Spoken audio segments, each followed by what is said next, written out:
The door exploded open. Cleveland burst through without knocking, his expensive suit wrinkled from aggressive movement, papers clutched in his white-knuckled fist. The heavy oak door crashed against the wall with a bang that rattled the windows overlooking Lake Erie. It was a sound of pure, unrestrained fury, a sound that had no place in the calm, measured world I had built. I looked up from my quarterly reports, my reading glasses sliding down my nose as I took in my son's flushed face and the storm brewing in his eyes. 30 years I'd occupied this office, and never had anyone, not even the most hostile competitor, entered with such blatant disrespect. This wasn't a visit. It was an invasion. "Dad, enough." Cleveland slammed a thick stack of legal documents onto my mahogany desk. Papers scattered across the polished surface, covering the financial projections I'd been carefully reviewing. The sound was a second explosion, a deliberate act of violation in the quiet sanctuary of my workspace. "You're too old for this," he spat, his voice tight with a rage I hadn't seen since he was a teenager. "And you can't handle it anymore." I removed my glasses slowly, setting them down on the blotter with deliberate care. My hands were steady, a stark contrast to the tremor in his. Decades of difficult negotiations had taught me the value of measured movements, of maintaining a calm exterior when a storm was raging inside. None of those deals, however, had ever involved my own son standing before me like an adversary, a stranger in a familiar suit. "What exactly can't I handle, Cleveland?" My voice remained level, a feat of control that cost me more than he would ever know. The storm wasn't just in his eyes, it was brewing in my own chest, a cold, painful tempest. "If you're watching this video, tell me where you're from or what time it is for you." He began pacing behind the chair across from my desk, a caged animal in a tailored suit. His hands, no longer clutching papers, were clenched into tight fists at his sides. "The company," he said, gesturing wildly around the room, at the very walls that represented my life's work. "It needs fresh leadership, modern thinking." "You're stuck in the past, Dad," he continued, his voice rising with each word. "While our competitors are racing ahead with digital innovation and aggressive expansion, you're still running this place like it's 1995. Fresh leadership." The words stung more than any business loss ever could have. They were a direct assault, not on my business acumen, but on my very identity. I stood up slowly, deliberately, my full height still impressive despite my 68 years. I let the silence hang in the air, a counterweight to his frantic energy. "And you believe you're ready to provide that leadership?" I asked, my voice still quiet, but now laced with an edge of steel. "I know I am." Cleveland stopped pacing and leaned forward, pressing his palms flat against my desk, invading my space. The family photo of him graduating from college trembled under the pressure, the smiling young man in the picture a ghost of the snarling stranger before me. "I've been ready for years. You just refuse to see it because you can't let go."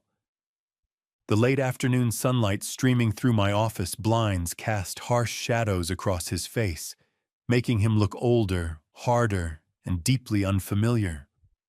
When had my ambitious boy become this demanding stranger? "Ready?" I kept my voice level, though the anger was building like pressure behind a dam. "Yesterday, you wanted to take out massive, unsecured loans for completely untested technology. Last month, you suggested we fire half our workforce to boost short-term profits for the shareholders." I walked around the desk until I stood directly in front of him, forcing him to meet my gaze. "That's not leadership, Cleveland. That's recklessness." His jaw tightened.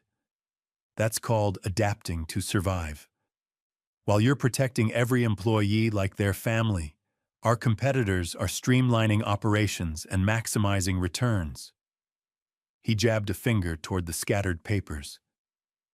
We could triple our revenue in 2 years if you'd just step aside. And destroy everything I've built in the process. I finished for him, my voice low and dangerous. Everything we've built, he corrected, his voice rising again. I've worked here for 15 years, Dad. I know this business inside and out. The only thing holding Thompson Manufacturing back is your stubborn refusal to embrace change. The accusation hung in the air between us like smoke, thick and suffocating. I studied my son's face, searching for any trace of the eager teenager who used to organize my tools in the garage, asking endless questions about every nut, bolt, and process. That boy had admired my work ethic, my philosophy of steady, sustainable growth. This man saw them as obstacles to be bulldozed. I'm not ready to retire, Cleveland, I said, the words feeling like a final line drawn in the sand. The company needs a leader who understands the 21st century. His fist crashed down on my desk, making the brass nameplate jump. I'm not asking permission anymore, Dad. I'm telling you how this is going to work. The office fell silent. The distant hum of traffic 20 floors below was the only sound. In that quiet, I felt something fundamental shift in my chest, a cold, final recognition of what this confrontation truly meant. This wasn't a discussion about business strategy. This was a declaration of war. Is that a threat? I asked. Cleveland straightened his tie and smoothed his jacket, composing himself with a visible effort that was more chilling than his rage. It's a reality check, he said, his voice now devoid of emotion. You can make this transition graceful, or I can make it happen another way. But it's going to happen. He turned and walked toward the door, then paused with his hand on the brass handle. Think about it, Dad. Think about what's best for everyone. The door slammed behind him, the force rattling the window frames once more. I stood alone in the wreckage of my office, staring at the scattered legal documents that had started it all. My hands, finally free from their duty of composure, began to shake. The 20-minute drive through Cleveland's quiet suburbs gave me far too much time to think. Cleveland's words echoed in the confines of the car, a relentless, punishing loop. You're too old for this.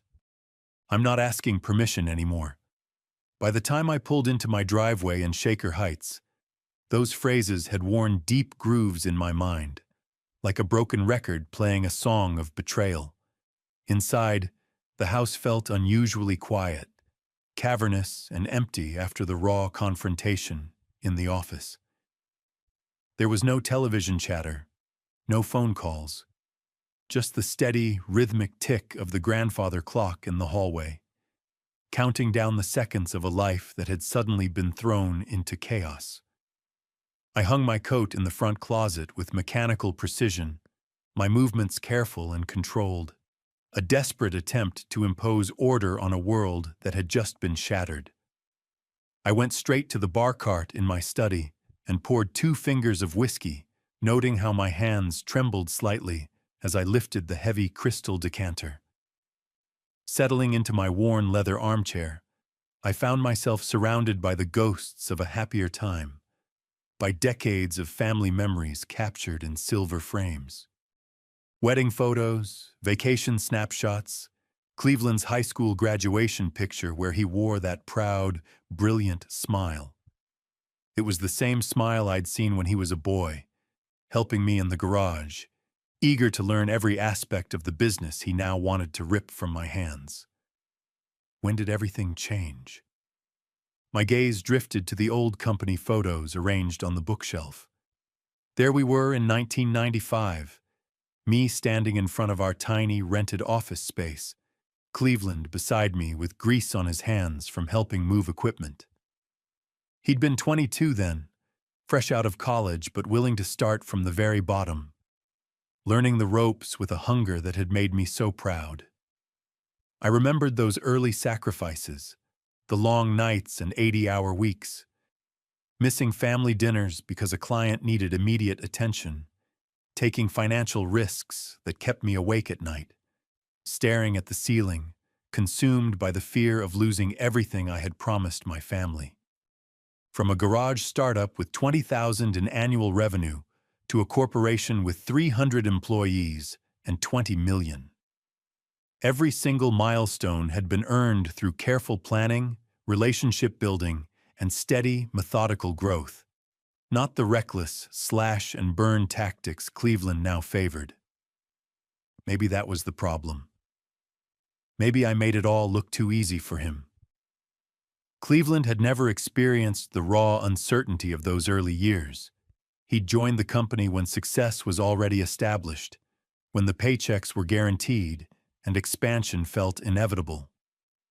He'd inherited the confidence without ever having to earn the wisdom that comes only from failure and struggle. He had my ambition, but he didn't understand the cost.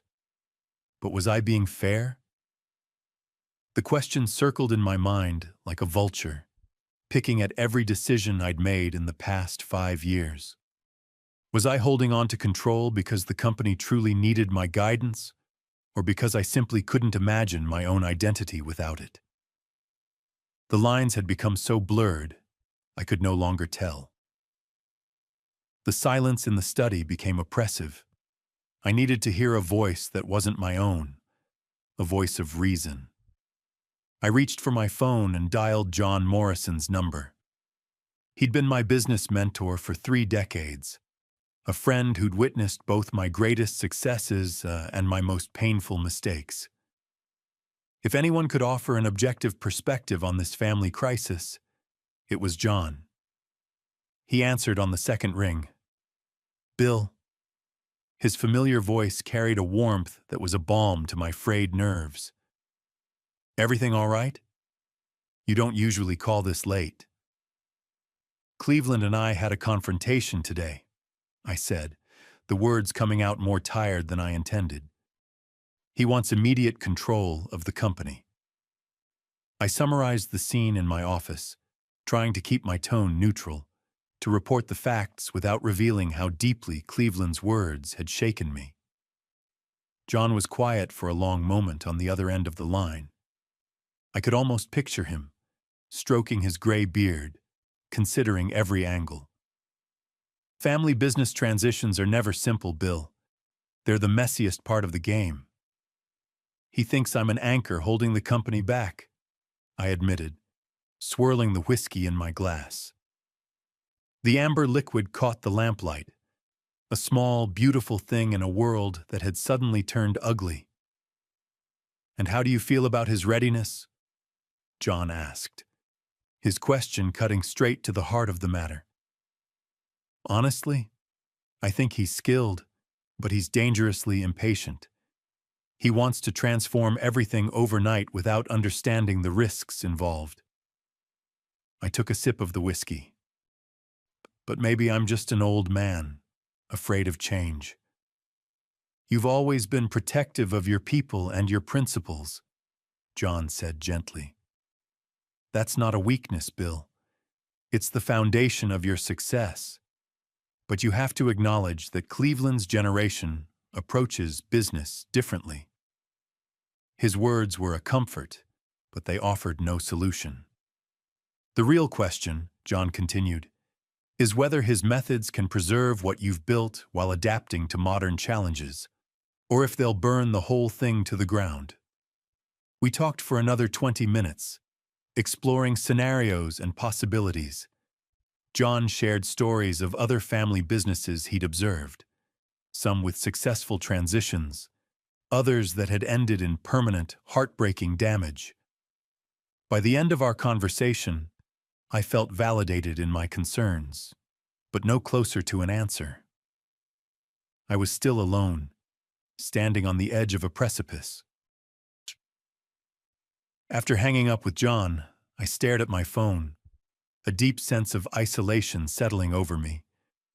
John was a friend, a mentor, but this was about family. This was blood. On impulse, I scrolled through my contacts and found my sister's name. Eleanor, 2 years my junior. She had always been the pragmatic one, the one who saw things in black and white. She picked up with a sigh. "Bill, it's late. Is everything okay?" "I need to talk to you, Elle. It's about Cleveland."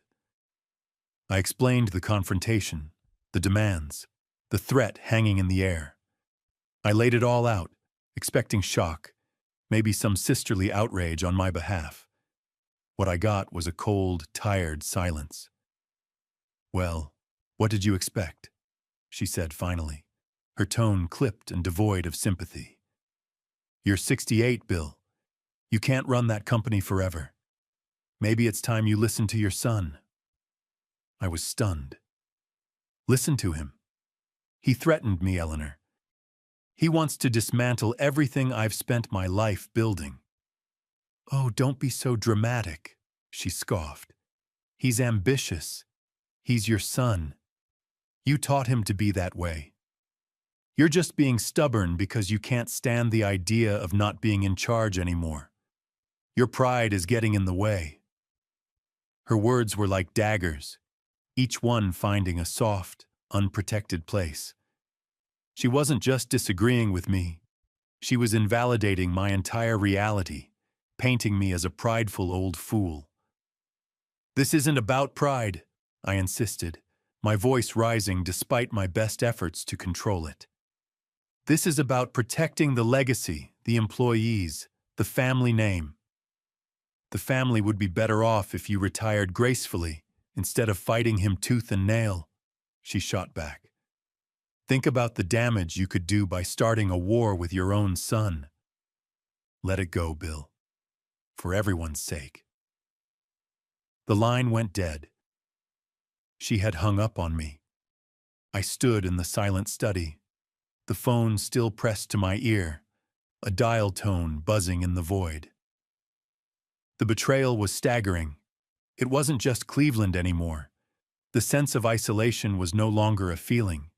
It was a physical weight, pressing down on my chest, making it hard to breathe. I was completely and utterly alone.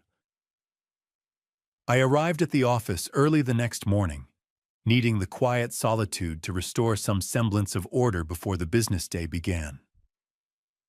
By 8:15, I'd reorganized my desk, clearing away the scattered papers from yesterday's chaotic confrontation. The morning sunlight slanted through my windows at a different angle, softer and more hopeful than the harsh afternoon glare that had illuminated Cleveland's angry face. A gentle knock interrupted my email review. The door opened slowly, and Cleveland entered. He was carrying a silver service tray with 2 steaming coffee cups and a plate of fresh pastries from the bakery near his house. My favorite one. His posture was subdued, almost apologetic, a stark, shocking contrast to yesterday's aggressive stance. "Dad, I brought coffee." He set the tray carefully on the corner of my desk, avoiding my eyes. I wanted to apologize for yesterday. I was completely out of line. The rich, comforting aroma of fresh coffee filled the office as Cleveland arranged the cups with deliberate, almost rehearsed care. I watched him closely, a lifetime of negotiation making me analyze every gesture, every flicker of his eyes, searching for signs of genuine remorse or calculated manipulation. "I spent all night thinking about what you said," Cleveland continued, finally meeting my gaze. His eyes looked tired but clear. "You're right. About patience. About wisdom. I've been so focused on growth and opportunities that I forgot to appreciate what you've already built." He sat down in the chair across from my desk instead of looming over it, his body language now respectful and deferential. "I remembered something you told me when I was 16, organizing your tools in the garage. he said, a small, nostalgic smile playing on his lips. You told me that real success comes from understanding every single component before you try to improve the machine. The specific memory felt familiar, wrapped in the warm haze of countless father-son conversations over the years.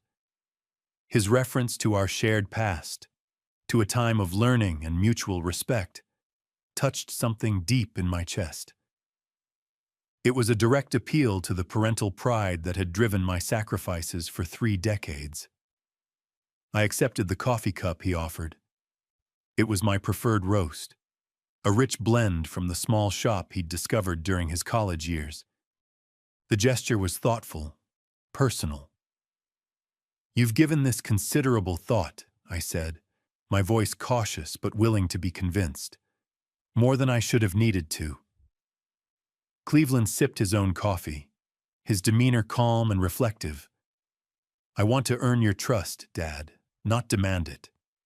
If you're willing to work with me on a gradual transition plan, I promise I'll prove that I can honor everything Thompson Manufacturing represents.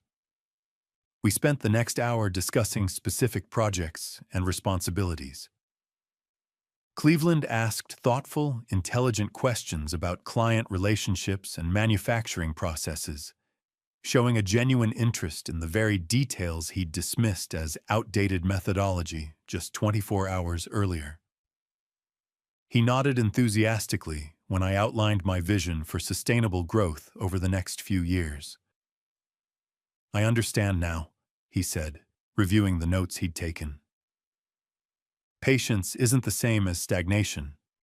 Your approach builds lasting foundations instead of temporary profits. The coffee tasted rich and warming, with hints of chocolate and caramel that reminded me of successful morning meetings from years past. His transformation seemed almost too perfect, a complete 180 from the rage-filled man of yesterday. But I wanted so desperately to believe it was real. The alternative was too painful to contemplate. There's a project with Morrison Industries that would be perfect for you to lead, I said, feeling cautiously optimistic for the first time in a day. It involves the kind of innovative thinking you've always championed, but within established frameworks that protect our core values. Cleveland's eyes lit up with what appeared to be genuine excitement. I'd be honored to take that on. Thank you, Dad. Thank you for trusting me. As our meeting concluded, he gathered the empty coffee cups and the pastry plate, promising to earn the company rather than simply inherit it. His humility seemed authentic. I watched him leave my office, carrying the silver tray with the same careful attention he'd shown throughout our entire conversation. A slightly bitter aftertaste from the coffee lingered on my tongue, but I dismissed it. It was probably just the difference between our office brewing and a professional preparation. For now, I allowed myself to feel the warm glow of hope. Maybe we could still find our way back. 5:45 arrived with the same punctuality I'd maintained for 30 years. I saved the quarterly projection spreadsheet and reached for my coat, which was hanging on the brass hook behind my office door. Standing triggered the first wave, a sudden, violent dizziness that sent the room spinning. I grabbed for the edge of my desk to steady myself, my hand knocking a stack of papers to the hardwood floor. My heart hammered against my ribs. This wasn't normal fatigue. This was something else entirely. The room tilted alarmingly, like stepping off a carousel that was still moving too quickly. I pressed my palm against the cool, solid wood of the desk, waiting for my equilibrium to return, for the world to stop swaying. The steady hum of the building's air conditioning seemed to amplify, competing with an unexpected, high-pitched ringing in my ears. Nausea followed the dizziness, rolling through my stomach in slow, persistent waves that threatened to overwhelm me. A cold sweat broke out on my forehead. I loosened my tie and unbuttoned my collar, suddenly desperate for air, despite the office's comfortable, climate-controlled temperature. My hands trembled as I reached for the water bottle beside my computer monitor. What is happening to me? I attempted to stand up straight again, but my legs felt disconnected from my intentions, like unstrung puppets. The familiar, beautiful view of Lake Erie through my windows wavered like a heat mirage on a summer highway. A strange, metallic taste coated my tongue, sharp and unpleasant. This wasn't stress. This wasn't overwork. Something was genuinely, terrifyingly wrong. My fingers fumbled with the intercom button on my desk phone, requiring 2 attempts before my shaking hand could press it firmly. My secretary's voice was a lifeline. "Martha, could you please call me a taxi? I'm not feeling well enough to drive." Somehow, I managed to gather my briefcase.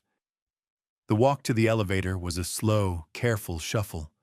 Each step was a deliberate act of will. In the taxi, I leaned my head against the cool glass of the window, the city lights blurring into streaks of color. I could think clearly enough to give the driver my address and handle the payment. But my body felt like it belonged to a stranger. As we pulled away from Thompson Manufacturing's parking garage, I studied the familiar downtown Cleveland skyline in the rearview mirror. 30 years of building that company, of pouring my soul into its foundation, and now my own body was betraying me. The timing was a cruel irony, coming just as Cleveland and I had supposedly found a path to peace. The taxi driver glanced at me in his rearview mirror, his brow furrowed with concern. "You all right back there, sir?" "Fine, thank you," I lied, gripping the door handle for stability as we turned onto the highway. The late afternoon sunlight felt too bright, too harsh, forcing me to close my eyes against the glare. The driver helped me up the front steps to my house, accepting a generous tip for his patience. Inside, the familiar comfort of my own space provided a small measure of psychological relief, even as my body continued its silent, violent rebellion. I forced myself to eat a light dinner, chicken soup from a can and a few saltine crackers, the kind of bland, inoffensive meal reserved for actual illness.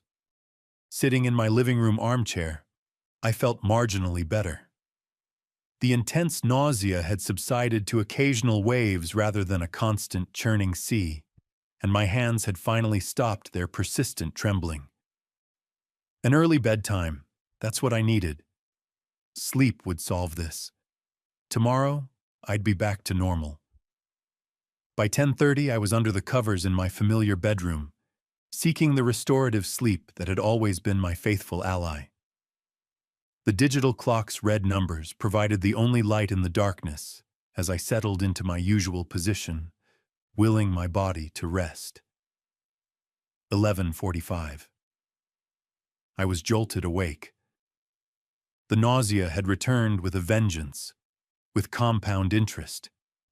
It was accompanied by a pounding headache that felt like a crew of construction workers was operating jackhammers inside my skull. I stumbled to the adjoining bathroom, gripping the doorframe for support, and splashed cold water on my face before choking down 2 aspirin. 1:20, the second awakening. The headache had intensified, radiating from behind my eyes. Now, cold sweats joined the symphony of symptoms, drenching my pajamas and the sheets. I found myself sitting on the cool tile of the bathroom floor, pressing my cheek against the wall, just waiting for another wave of misery to pass. 3:15. This was the worst episode yet. Dry heaving over the toilet bowl while my head felt like it might actually split apart. Every position was uncomfortable. Lying down made my head pound. Sitting up made my stomach churn. Every movement brought a fresh surge of misery. I found myself sitting on the edge of the bed, just staring at the clock, counting the minutes between symptoms, a prisoner in my own home. This isn't normal. The thought became a mantra. This isn't aging. This isn't stress. This isn't overwork. With a shaking hand, I retrieved my home blood pressure monitor from the nightstand drawer. The reading was elevated, not dangerously high, but significantly higher than my usual healthy baseline. My temperature was also slightly above normal, though not quite in fever territory. These were facts, data points in a terrifying equation I couldn't solve. At 4:30, I found myself making mental lists for the doctor I'd be calling first thing in the morning. Symptom onset, late afternoon, duration, ongoing, severity, moderate to severe. I fought the urge to search my symptoms online, knowing the digital rabbit hole of self-diagnosis and terrifying possibilities that awaited. I focused on observable facts, the timeline, the specific sensations, the brutal progression from minor discomfort to significant, debilitating illness. Dawn finally arrived at 6 hours, bringing with it a modest improvement. The headache had dulled to a manageable throb, and my stomach felt stable enough for me to move without wanting to double over. I showered with careful, deliberate movements, letting the hot water wash away the misery of the night. Fresh clothes felt like putting on a suit of armor against the continued illness. Toast and weak tea constituted breakfast. Bland fuel for whatever challenges the day might bring. I would get through the morning, handle any emergencies, and then I would call the doctor. The drive to Thompson Manufacturing required an exhausting level of concentration. I gripped the steering wheel with both hands, taking corners with unusual caution, feeling disconnected from the simple mechanics of operating a vehicle. Cleveland's red sedan was already in the parking lot when I arrived. A knot of unease tightened in my gut. By 9:30, I had managed to review 3 urgent emails and sign 2 contracts, though a persistent fog clouded my head. I was functioning at perhaps 70% capacity, but I was functioning. I was massaging my temples, trying to clear the haze, when a gentle knock sounded at my door. It was Cleveland. "Morning, Dad," he said, his voice bright and cheerful. He strode in, followed by my longtime secretary Martha, who looked unusually flustered. "Mr. Thompson, I am so sorry," she began, wringing her hands. "Cleveland, Mr. Thompson Jr., said you missed the 8:30 logistics call. I tried to remind you yesterday, but I suppose with everything going on." I stared at her, then at my son. "The 8:30 call? Martha, there was no logistics call on my calendar." Cleveland put a comforting hand on her shoulder. "It's all right, Martha.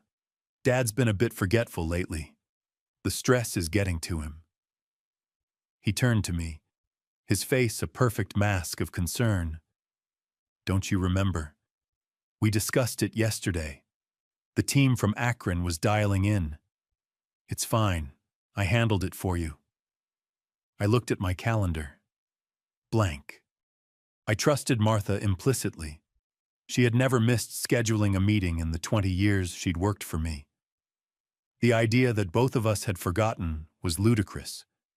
Yet Cleveland's confidence, his calm assertion of my forgetfulness in front of my own secretary, was profoundly disorienting.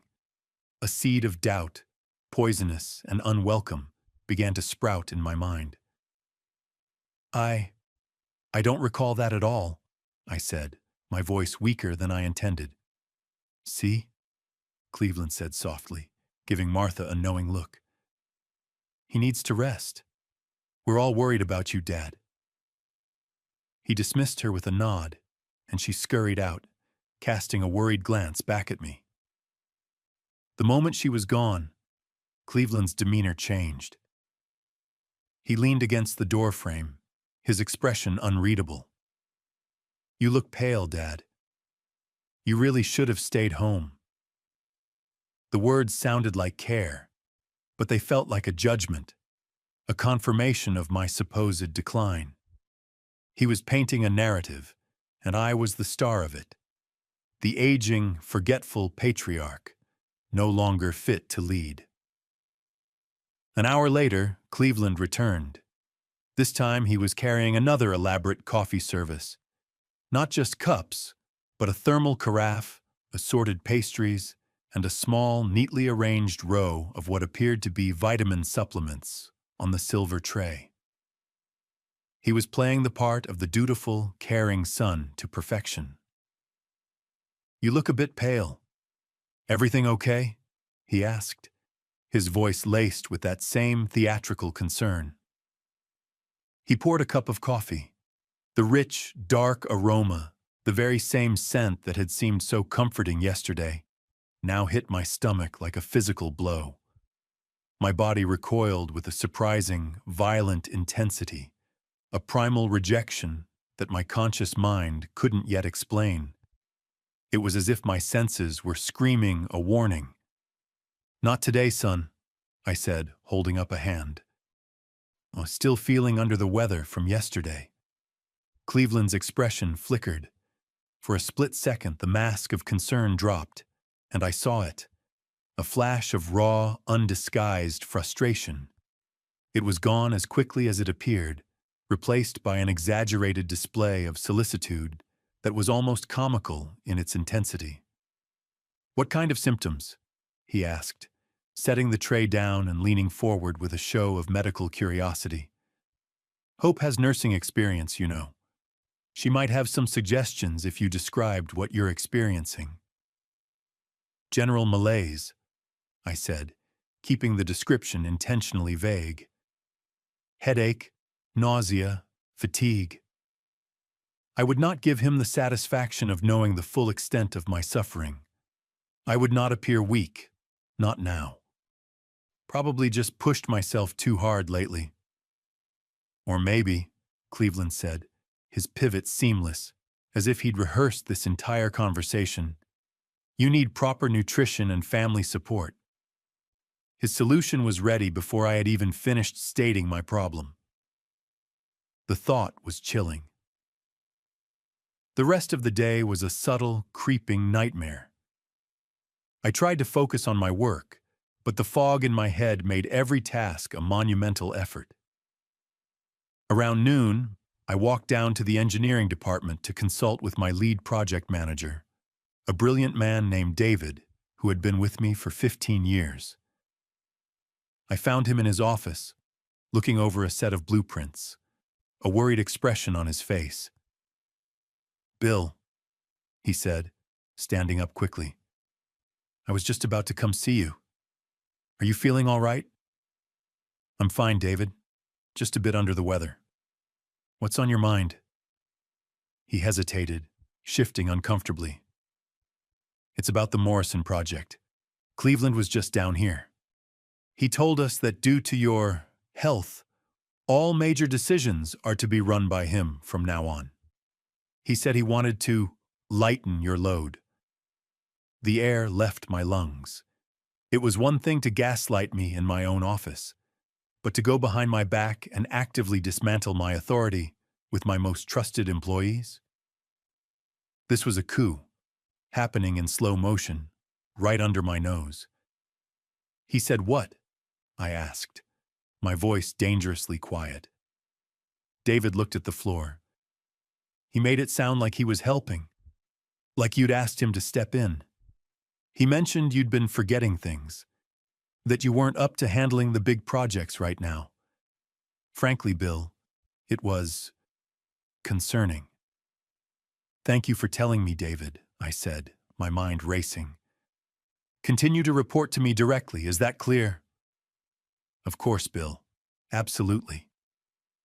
The loyalty in his eyes was a small comfort in a sea of betrayal. I walked back to my office, the pieces clicking into place with horrifying clarity. The confrontation, the apology, the coffee, the illness, the gaslighting, the attempt to seize control. It wasn't a series of disconnected events. It was a strategy, a cold, calculated, an utterly ruthless plan. Cleveland's next move came late in the afternoon. He appeared in my doorway again, his expression now one of gentle, loving concern. He had shed the role of corporate strategist and was now playing the part of the devoted son. "Hope's making her famous healing pot roast tonight," he said, his voice soft. "Why don't you join us for dinner? It would do you good to get out of that empty house." He paused, delivering the final, calculated blow. "Ethan's been asking about Grandpa all week." The mention of my grandson, my 10-year-old Ethan, tugged at exactly the right heartstring, and he knew it.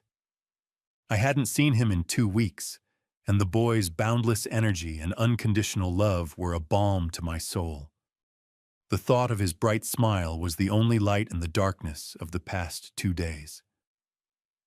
"She has these special recipes from her nursing days," Cleveland continued, sensing the emotional leverage was working.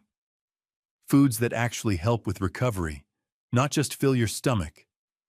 He scribbled his address on the back of his business card and slid it across my desk. 7 o'clock. Hope insists. She says proper family meals can cure more ailments than most medications. My logical mind screamed that the timing was too convenient, an invitation from my suspected tormentor to a healing dinner.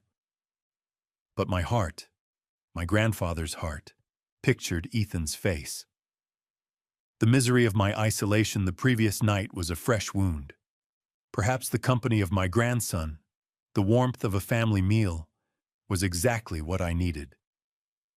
Suspicion and longing warred within me. The desire to believe in the goodness of my son, to see my grandson, was a powerful, irrational force. That sounds wonderful," I said, the words feeling like a betrayal of my own instincts. "Thank you for thinking of me. Tell Hope I appreciate her concern." Cleveland gathered the untouched coffee service, his movements seeming slightly hurried now that he had my agreement. His smile, however, remained perfectly calibrated. "She'll be thrilled. And Ethan's been working on a new drawing project he's dying to show you." "I'm looking forward to it," I said, my voice hollow. As he left, I was left holding the invitation, a small white card that felt as heavy as a death sentence. The 30-minute drive to Westlake did little to clear my head. Gratitude and suspicion made for uncomfortable bedfellows, and every red light felt like a chance to turn back, to retreat to the safety of my empty home. But the image of Ethan's face propelled me forward.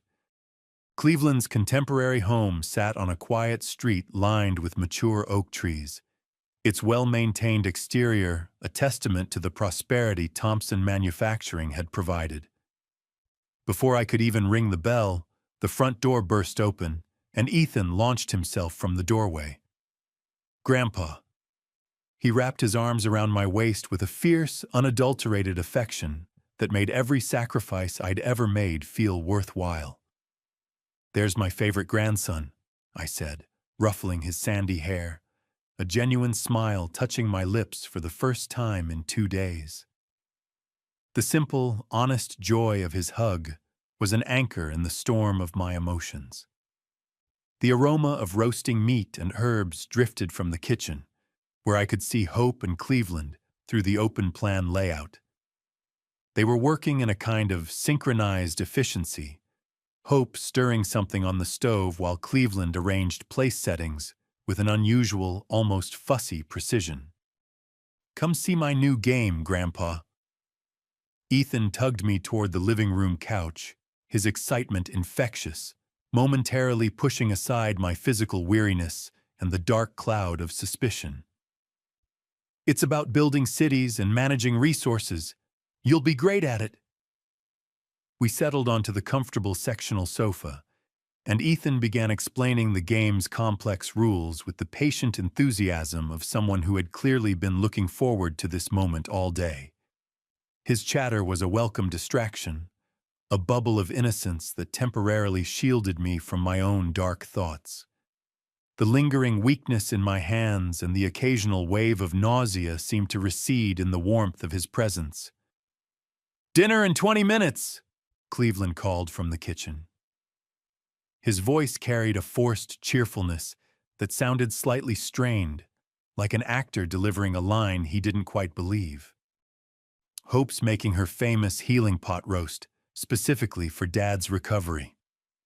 At the mention of dinner, Ethan's excitement faltered. He glanced nervously toward the kitchen, then back at the game controller in his hands. A subtle but definite shift occurred in his expression, a flicker of anxiety, of a nervousness I hadn't noticed before. "Everything okay, buddy?" I asked gently, studying his face. He'd started fidgeting with the controller's buttons, his fingers moving aimlessly without actually playing the game. Hope appeared in the doorway, wiping her hands on a kitchen towel, a bright, practiced smile on her face. "How are you feeling, Bill? Any improvement since yesterday?"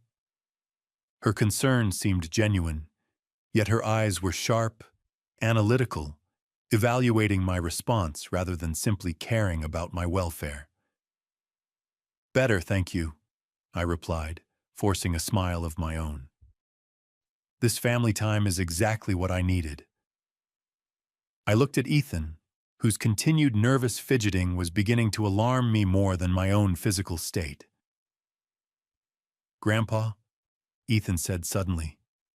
His voice dropped to a conspiratorial whisper, urgent and low.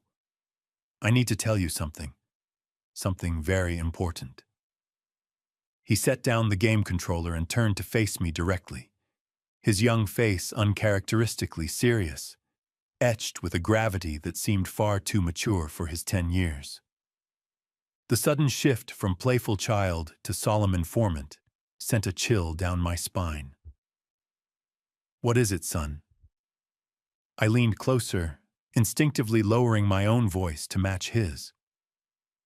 Ethan glanced nervously over his shoulder toward the kitchen, where the sounds of his parents' cheerful preparations continued. He leaned in so close I could feel his breath on my cheek. "I heard them," he whispered, his voice trembling slightly. "I heard my parents talking about putting drops in your food. They said it would make you sick, so you'd have to give them the company." The words came out in a terrified rush, as if he'd been holding them inside for so long they had finally burst free. The world stopped. The cheerful sounds from the kitchen, the warmth of the living room, the weight of my grandson beside me. It all faded into a roaring silence in my ears. Everything I thought I knew, every hope I had foolishly clung to about Cleveland's redemption, about family loyalty, about basic human decency, crumbled to dust in the space between one heartbeat and the next. What exactly did you hear?"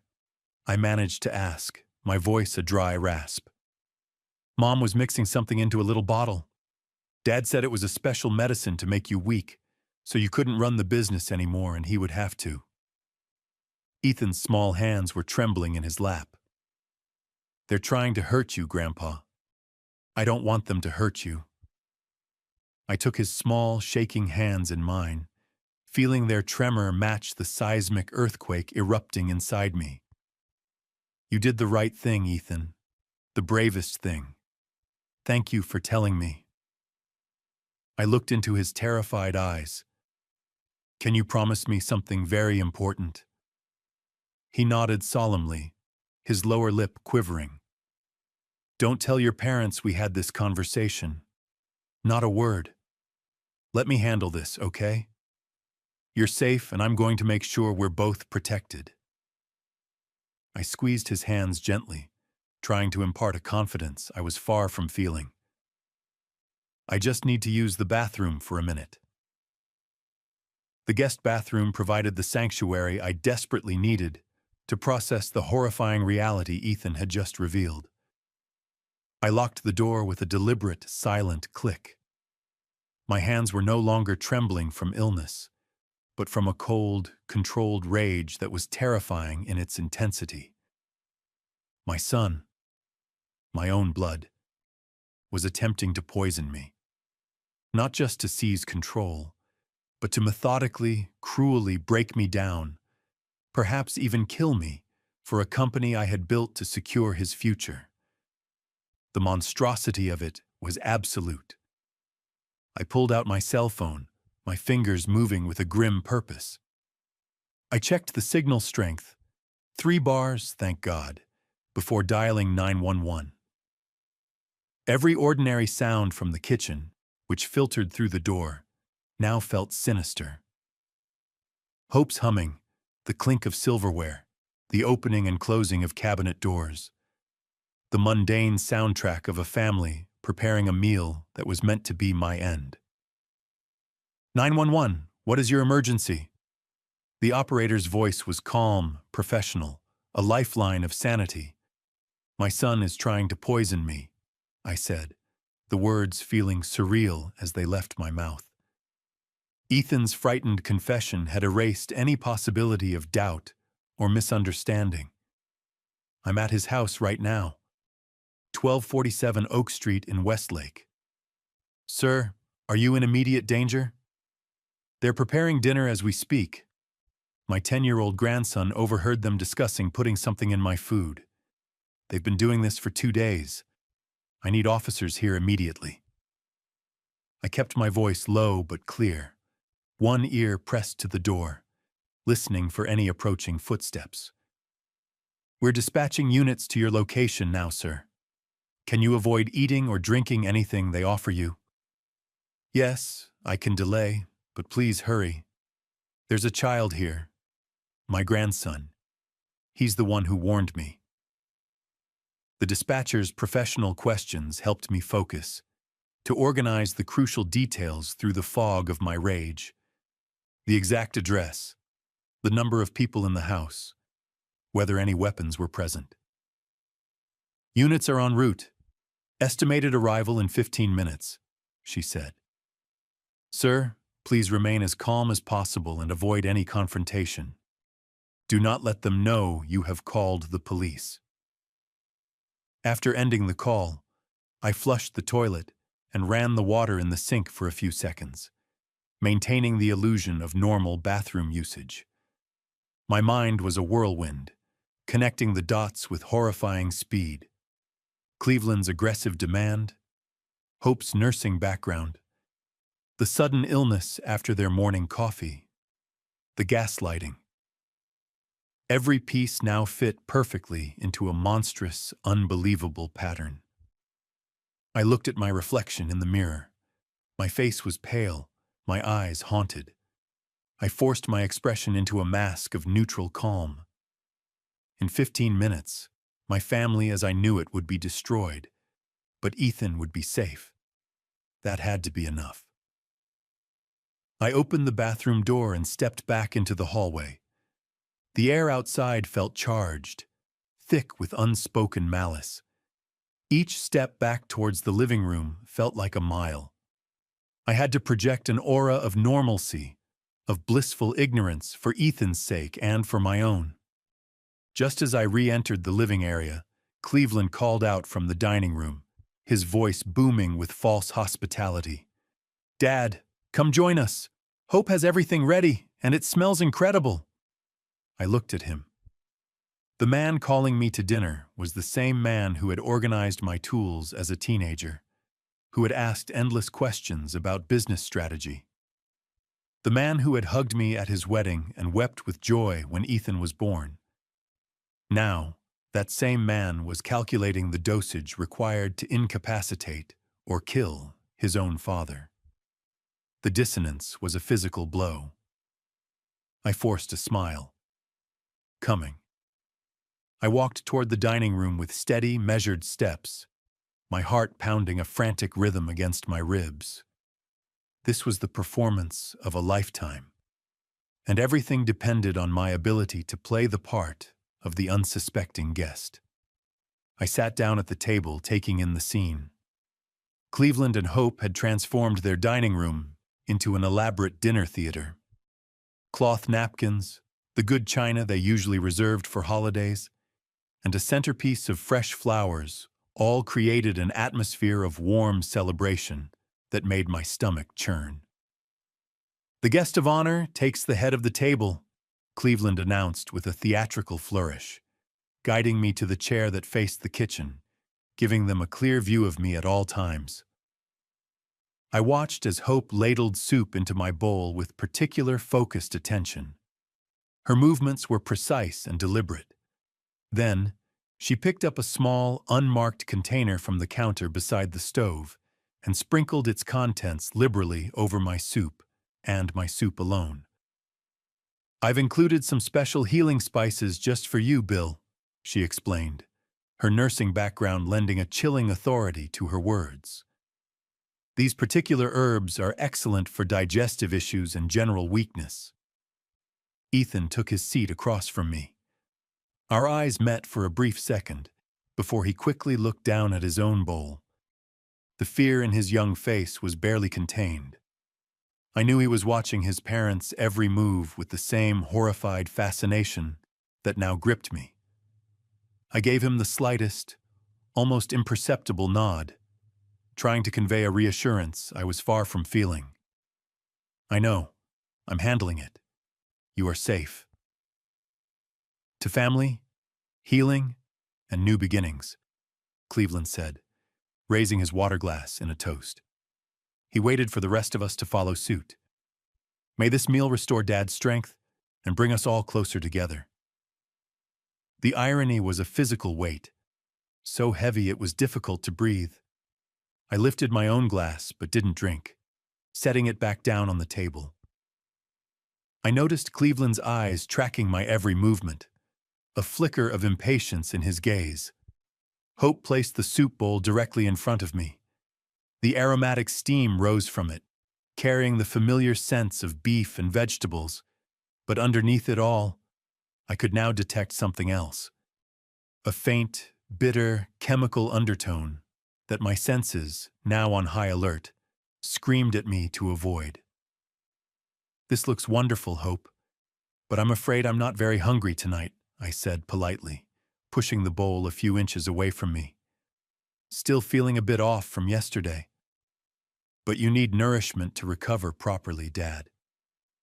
Cleveland's concerned tone was starting to fray at the edges, a slight sharpness creeping into his voice. "Hope spent hours preparing this specifically for your condition. The soup contains nutrients your body desperately needs," Hope added, her voice smooth but firm.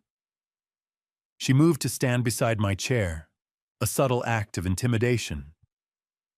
"Without proper nutrition, your immune system can't possibly fight whatever's been making you so sick." I maintained my polite refusal, a calm, simple, "No thank you. Perhaps later." Cleveland's patience was clearly deteriorating. His jaw tightened, and I caught him exchanging a quick, worried glance with Hope. Their carefully laid plan was unraveling because their intended victim refused to cooperate. The seconds ticked by, each one an eternity. "Where are they?" "Dad, you have to eat something," Cleveland insisted. His voice now carried the same demanding authority he'd used in my office. "You've been sick for 2 days. This soup will help." I repeated, my voice now firmer, colder. "I'm not hungry." My response, stripped of all pleasantries, landed like a stone in the tense silence. I saw both Cleveland and Hope stiffen, their masks of concern finally dropping to reveal the raw frustration beneath. The charade was over. At that exact moment, the sound of car doors slamming shut outside broke through our increasingly tense standoff. Heavy, purposeful footsteps crunched on the gravel of the front walkway, followed by a loud, authoritative knock that made everyone at the table freeze. A voice, amplified and clear, shattered the suburban quiet. "Police! Open the door!" Cleveland's face went white, a deathly pallor that seemed to suck all the color from the room. Who called the police? His question was a panicked accusation, his eyes darting wildly between me and Hope, dawning comprehension finally breaking through his arrogance. Hope dropped her soup ladle. It clattered against the hardwood floor with a sharp, metallic sound that seemed to echo through the suddenly silent house. Ethan, seizing the moment, slipped from his chair and scrambled to my side, seeking the physical protection I had promised him. The knocking grew more insistent, louder, shaking the entire front door in its frame. This is the Westlake Police Department. We need to speak with the residents immediately. Cleveland Thompson, open this door now. The commanding voice left no room for negotiation or delay. Stumbling like a man in a dream, Cleveland moved toward the front entrance. He fumbled with the lock, his confident demeanor completely shattered. The moment the door swung open, 3 uniformed officers entered with calm, professional efficiency, their presence instantly changing the dynamic of the room. Their badges gleamed under the warm light of our dining room chandelier. The lead detective, a man with tired but intelligent eyes, surveyed our bizarre dinner scene. He took in the formal table setting, the steaming bowls of food, and our frozen tableau, the guilty parties, the intended victim, and the terrified child. His gaze settled on me. Sir, we received a report of an attempted poisoning at this address. He addressed me directly, while his colleagues moved to strategic positions, securing the room. Are you William Thompson? I am. A wave of profound relief washed over me, so potent it almost buckled my knees. I stood up slowly, keeping one protective hand on Ethan's small shoulder. Thank you for responding so quickly. Cleveland's protests began immediately, a torrent of panicked denials. This is ridiculous. What poisoning? This is a misunderstanding. We're just having a family dinner. His voice cracked with desperation, but the detective ignored him, instead photographing our table setting before anyone could disturb the evidence. Everyone, please step away from the dinner table, Detective Martinez ordered, his voice calm but absolute. His partner began carefully collecting samples from each bowl, paying particular, meticulous attention to mine. We'll need to have these contents tested immediately. Hope stood frozen beside the stove, a statue of disbelief. She watched in horror as a crime scene technician opened her small, unmarked herb container and documented its contents with methodical precision. I don't understand what's happening, she whispered, though her trembling hands and ashen face suggested otherwise. Ma'am, you have the right to remain silent. Detective Martinez approached Cleveland, handcuffs at the ready. Anything you say can and will be used against you in a court of law.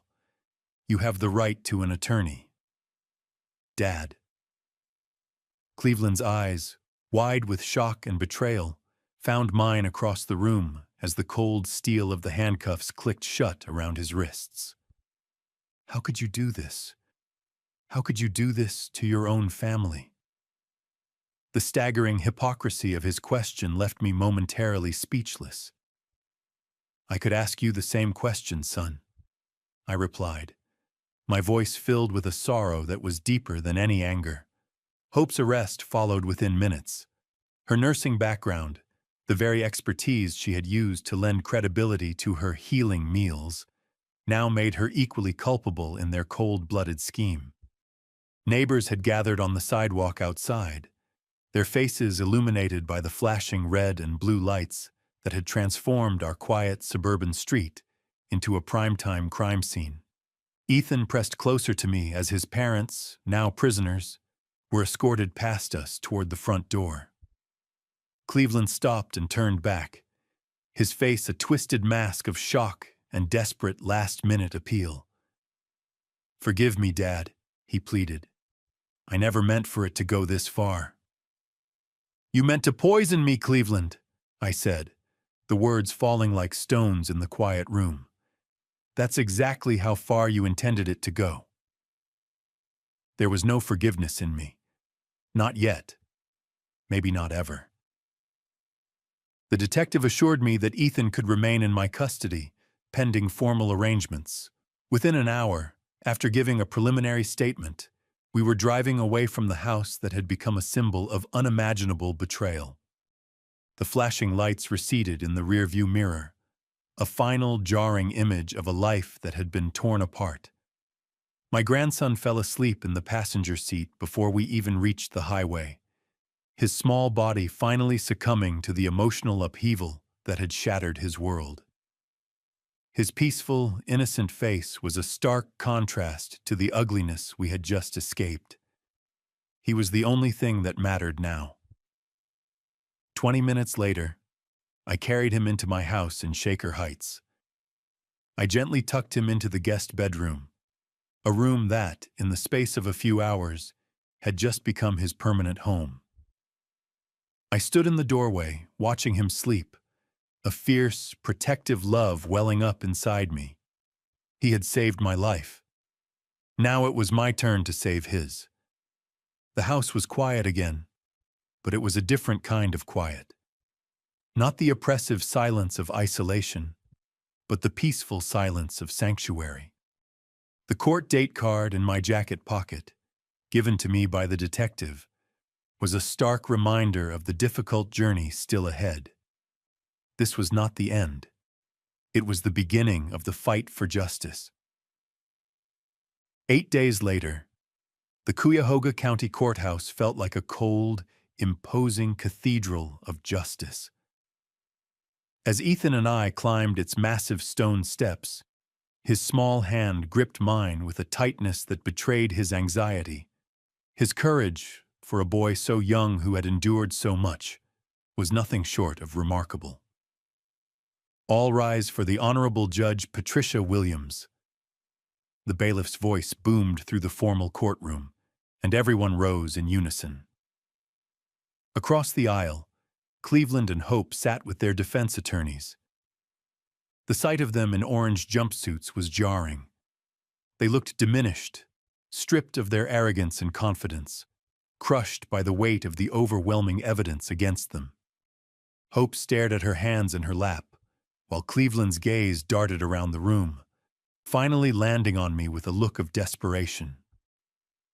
I met his eyes for a moment, feeling nothing but a profound, hollow sadness.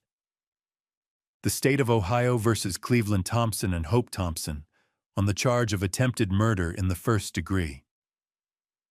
Judge Williams reviewed the charges with a grave authority before nodding to the prosecutor. "Counselor, you may present your opening statement." The prosecution was methodical, brutal in its efficiency. They presented the lab reports confirming the presence of toxic substances in the soup samples taken from my bowl. They called a medical expert who testified that my symptoms were a classic correlation for the timeline and type of poisoning. They presented the physical evidence from Cleveland's kitchen, the special herbs, painting an undeniable picture of premeditated, cold-blooded murder. Then it was my turn. "Mr. Thompson, please state your relationship to the defendants."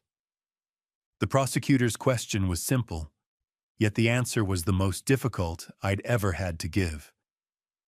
"Cleveland is my son," I said, my voice steady despite the turmoil inside me. "Hope is my daughter-in-law." Speaking those words in a court of law felt surreal, as if I were describing characters in a tragedy rather than the people who had shared 30 years of family dinners and birthday celebrations. "Tell the court, in your own words, what happened on the evening of June 12th. I recounted it all: the dinner invitation, the strange tension, and Ethan's terrified whispered warning. My voice broke only once. "If not for the courage of my grandson," I said, my gaze sweeping over the silent courtroom. I would be dead. My own son tried to murder me for control of my company. The defense attorney's cross-examination was a pathetic, futile attempt to muddy the waters. Mr. Thompson, isn't it possible that you simply misunderstood your grandson's innocent observation? That this is all a terrible misunderstanding? No, I said firmly.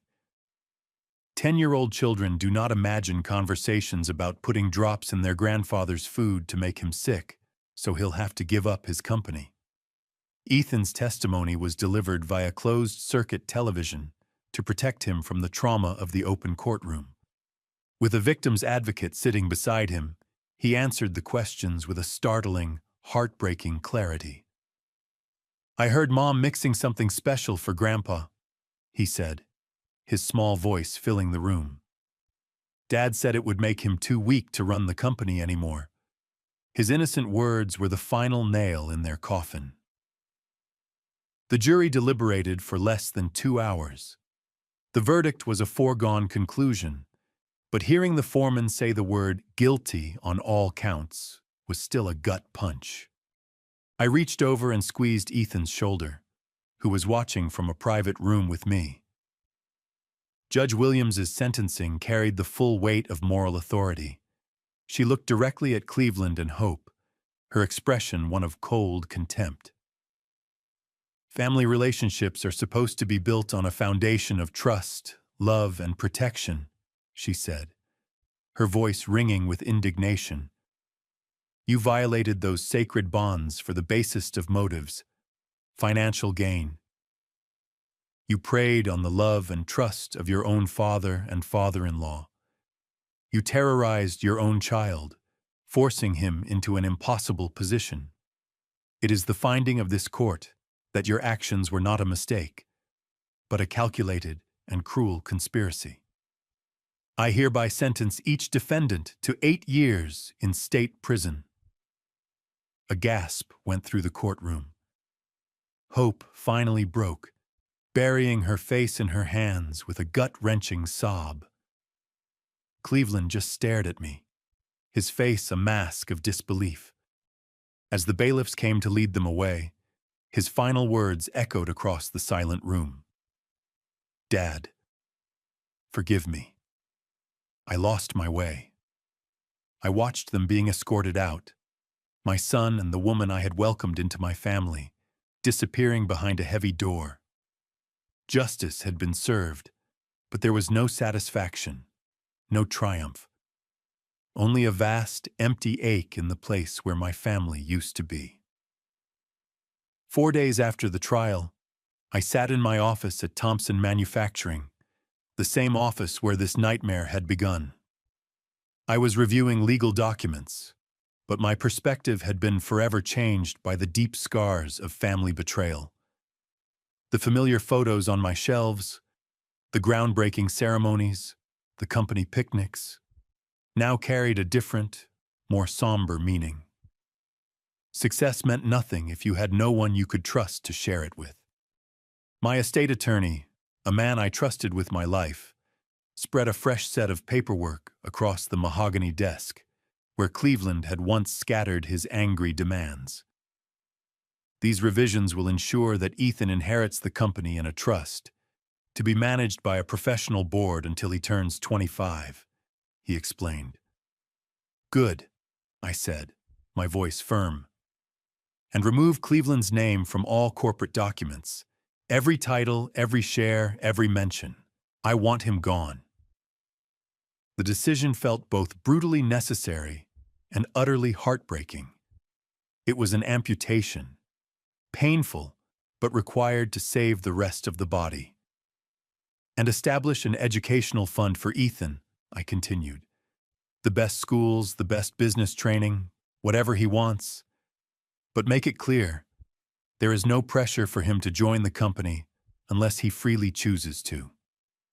This business will be his opportunity, not his prison." Signing those papers was a final, definitive act. I was not just disinheriting a son, I was erasing a betrayal. I was clearing the ground to build something new, something stronger, something worthy of the boy who had shown me the true meaning of loyalty. At 4 o'clock, I drove to Edgewater Park. The park overlooked Lake Erie, the same lake I could see from my office window. But here the view was different. It wasn't a backdrop for corporate battles. It was a peaceful, expansive setting for healing conversations. Ethan and I had developed a new evening routine of coming here to watch the sunsets and talk about his adjustment to his new life. We sat on our favorite bench, sharing a comfortable silence as we watched the boats navigate the distant waters. "Grandpa?" Ethan asked quietly, his innocent question carrying the weight of a child trying to make sense of an adult's betrayal. "Do you think Mom and Dad still love me?" I pulled him closer, putting my arm around his shoulders. "They love you very much," I said, choosing my words with care. They made some terrible, terrible choices about money and power, choices that hurt a lot of people. But their love for you was never, ever in question. Sometimes, people just lose sight of what matters most. We talked for a long time. About his new school enrollment, about which friends he wanted to invite for a sleepover, about his gradual, quiet understanding that living with me wasn't a temporary arrangement. His resilience was a constant source of amazement to me. His ability to find joy in small things, despite everything that had happened, was a lesson in itself. "Will I run the company someday?" he asked, looking up at me, his eyes reflecting the setting sun. "Only if you want to," I said, smiling. "You will have many choices in your life, Ethan, and I will support whatever path makes you happy."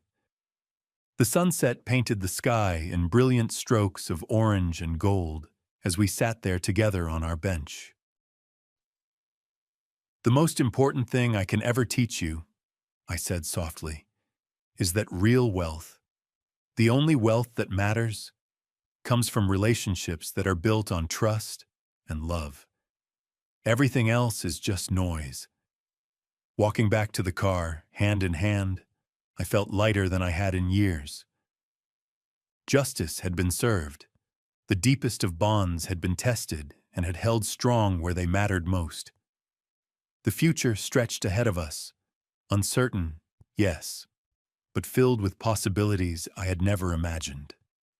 Ethan's bright, clear laughter at my suggestion of ice cream for dinner was the most beautiful sound in the world. It was a reminder that some family traditions were worth preserving, while others, broken and poisoned, needed to be left behind so that new, better ones could be created.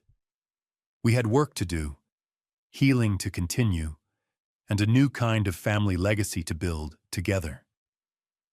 If this story resonated with you, leave a like and consider subscribing. You can also drop any comment below, even just one word. Maybe tell me where you're watching from, or what time it is right now. Sometimes one word is enough to say you were here.